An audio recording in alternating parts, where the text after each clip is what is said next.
Salam sejahtera Malaysia, kita bertemu lagi. Di dalam perlawanan apapun, tak boleh menang kalau tak ada pasukan. Dulu saya pernah bermain badminton.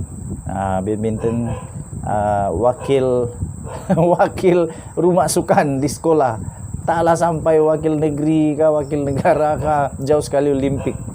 Tapi yang pasti dalam walaupun main perseorangan, mesti ada tim juga. Sekurang-kurangnya ada tim jurulatih. Ada tim yang berlatih bersama-sama baru boleh berjaya. Sekurang-kurangnya ada tim penyokong. Begitulah yang diperlukan juga di dalam politik. Saya pikir perlu ada yang namanya penyokong. Perlu ada yang namanya tim, pasukan yang boleh menyokong, yang boleh menolong seseorang itu, yang boleh menolong seseorang itu untuk menang dan dapat melaksanakan agendanya. Tuan-tuan dan puan-puan, akhirnya senarai pendek kemungkinan yang akan menjadi pasukan Rafizi. Setelah Rafizi muncul semula dalam arena politik Malaysia, didedahkan. Nama-nama ini memang agak asing bagi yang tak kenal, tapi yang kenal memang tak asing lagi.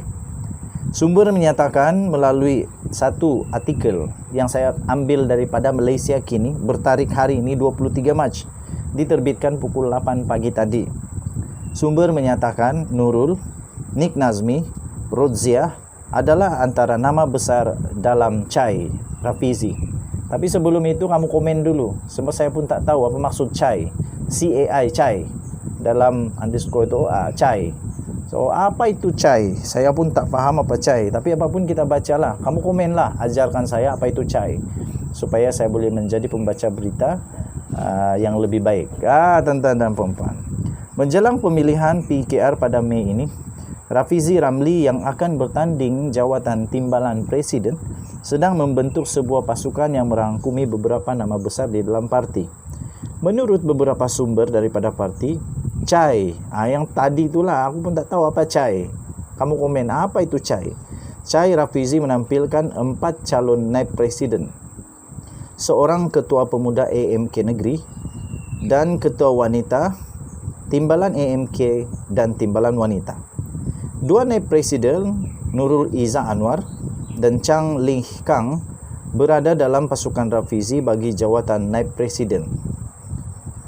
Sementara itu, ahli Parlimen Setiawangsa pula, iaitu Nik Nazmi Nik Ahmad dan timbalan ketua penerangan Mandivanan Gowin, merupakan 2 lagi calon untuk 4 jawatan naib presiden dipertandingkan semasa pemilihan parti. Bagi sayap wanita, Adun Batu 3 Rodziah Ismail diangkat sebagai calon ketua wanita dan ahli Dewan Negara Fadhilina Siddiq untuk jawatan timbalan ketua wanita. Sementara ketua AMK Pulau Pinang pula, Fahmi Zainul, akan berganding dengan Adun Rawang iaitu Chua Wei Kiat, masing-masing untuk jawatan ketua pemuda dan timbalan ketua pemuda, katanya kepada Malaysia Kini.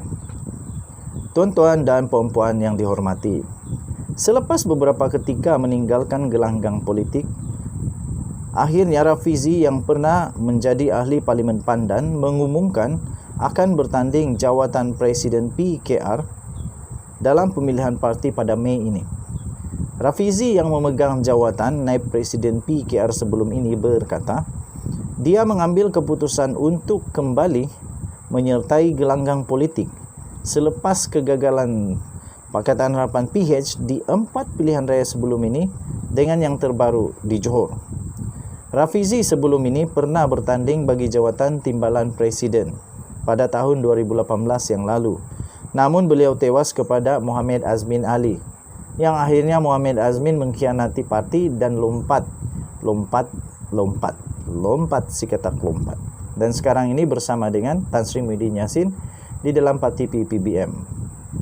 Tuan-tuan dan puan-puan, Azmin kemudiannya meninggalkan PKR melalui langkah Sheraton yang menyebabkan antara punca kerajaan Pakatan Harapan tumbang selepas hanya memerintah 22 bulan sahaja, tak sampai 2 tahun. Diramalkan Rafizi akan dicabar oleh Setiausaha Agung PKR iaitu Saifuddin Nasution bagi jawatan kedua tertinggi dalam parti. Sementara itu sumber memberitahu bahawa Rafizi akan mengumumkan senarai pasukannya dalam masa terdekat. Pada pemilihan parti 2018, pasukan ini bertanding bertemakan reformasi 20 tahun R20T. Kali ini mereka akan mengumumkan tema baru sebelum turun berkempen katanya. Malaysia kini sedang cuba untuk mendapatkan maklum balas pihak-pihak yang dinamakan dalam CHAI ini. Sekali lagi, tolong ajarkan saya apa maksud ini CHAI. Saya pun tidak faham. Dulu ada orang komen dekat channel saya Macai. Macai ini dan CHAI ini samakah? CHAI dan Macai ini samakah? Dan semua orang pun disebut ada Macai.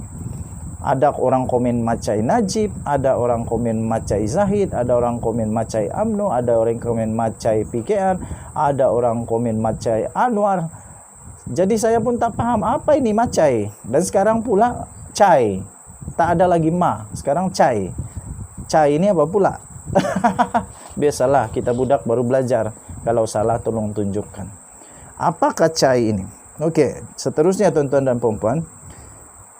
Persoalannya ialah adakah Rafizi Ramli akan mampu menang kali ini sebagai timbalan Presiden PKR setelah dulu dia kalah kepada Azmin Ali. Kalah kepada Azmin Ali pada tahun 2018 yang lalu. Iaitu lebih kurang 4 tahun yang lalu beliau kalah kepada Azmin Ali. Sekarang kita lihat, bolehkah pasukannya ini berkempen sehingga membentuk pasukan itu? Mereka akan menangkah ataupun seterusnya yang dikatakan, diramalkan akan melawan beliau adalah Setiausaha Agung Saifuddin Nasution. Jadi kita nantikan bersama-sama apa pendapat kamu. Adakah Rafizi akan menang bergaya ataupun Rafizi tak akan menang? Dan satu lagi, kalau tiba-tiba dia kalah, dia berehat lagi kah? Ataupun dia akan tetapkan perjuangan? Jangan nanti jadi kebenaran pula komen orang. Rafizi hanya muncul bila nak dekat pemilihan, nak dekat pilihan raya. Jadi tuan-tuan dan puan-puan, kita doakanlah yang terbaik untuk PKR. Kita juga doakan yang terbaik untuk UMNO, untuk PPBM, untuk semua. Kita doakan semoga semuanya akan berjalan dengan baik. Dan mereka pun kalau menang, mereka akan buat kerja dengan terbaik. Tuan-tuan dan puan-puan, sampai di situ saja. Salam sejahtera Malaysia, denyut nadi suara rakyat bergema di channel ini. Kita jumpa lagi. Bye-bye.